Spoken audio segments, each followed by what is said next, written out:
অবশেষে শোকজের জবাব দিয়েছেন বিসিবি পরিচালক এম নাজমুল ইসলাম। এক জরুরি সভায় উপস্থিত হতে বিসিবিতে এসেছেন এই পরিচালক। পাশাপাশি জানা গেছে সেন্ট্রাল কন্ট্রাক্টে থাকা ক্রিকেটারদের কোঅপ কমিটিতে না রাখার সিদ্ধান্তও আসতে পারে। অবশেষে খুঁজে পাওয়া গেছে বিসিবি ডিরেক্টর এম নাজমুল ইসলামকে। 4 দিন পর তিনি লোক সম্মুখে এসেছেন, তিনি বিসিবিতে এসেছেন এবং তার শোকজের জবাবও দিয়েছেন। দিন কয়েক আগে এই মিডিয়া সেন্টারের সামনেই বাংলাদেশের ক্রিকেটারদের নিয়ে একটা মন্তব্য করেন এম নাজমুল ইসলাম, যার জেরে বিপিএলের ঢাকা পর্বের প্রথম দিনের 2টো ম্যাচই খেলেননি ক্রিকেটাররা। 15 তারিখের 2টো ম্যাচই তারা খেলেননি এবং শুরুতে তারা যে দাবিটা জানিয়েছিলেন যে এম নাজমুল ইসলামের পদত্যাগ করতে হবে, তা না হলে তারা মাঠে ফিরবেন না। পরবর্তীতে বিসিবি এবং ক্রিকেটারদের আলোচনার পরিপ্রেক্ষিতে ক্রিকেটাররা মাঠে ফেরার সিদ্ধান্ত নেন।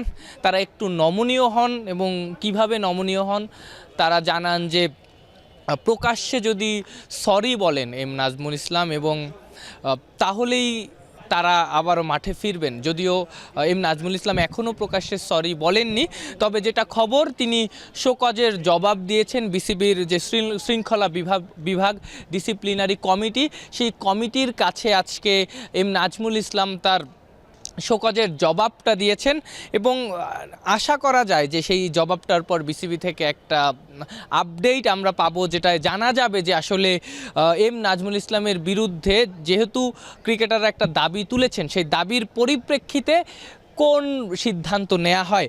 পাশাপাশি আর একটা সিদ্ধান্ত আসতে যাচ্ছে। সম্প্রতি কোঅপ এবং বিসিবির মধ্যে বেশ কিছু বনিবনা সংক্রান্ত জটিলতা দেখা দিয়েছে নানা ইস্যুতে, যেমন সম্প্রতি যে বিদ্রোহটা কোঅপের মেম্বাররা করেছেন, সেই জায়গাটা থেকে বিসিবি একটা সিদ্ধান্তে আসতে যাচ্ছে। যতটুকু জানা গেছে, যারা বিসিবির সেন্ট্রাল কন্ট্রাক্টে আছেন তারা কোঅপের কমিটিতে থাকতে পারবেন না, যেমন নুরুল হাসান সোহান কিংবা মেহেদি হাসান মিরাজ, নাজমুল হোসেন শান্ত, তারা কোঅপের কমিটিতেও আছেন, একই সাথে তারা বিসিবির সেন্ট্রাল কন্ট্রাক্টেও আছেন। যদি বিসিবি ওই সিদ্ধান্তটা নেয় তাহলে এই সকল ক্রিকেটাররা আর কোঅপের কমিটিতে থাকতে পারবেন না। আফনান পিয়াল, যমুনা স্পোর্টস, ঢাকা।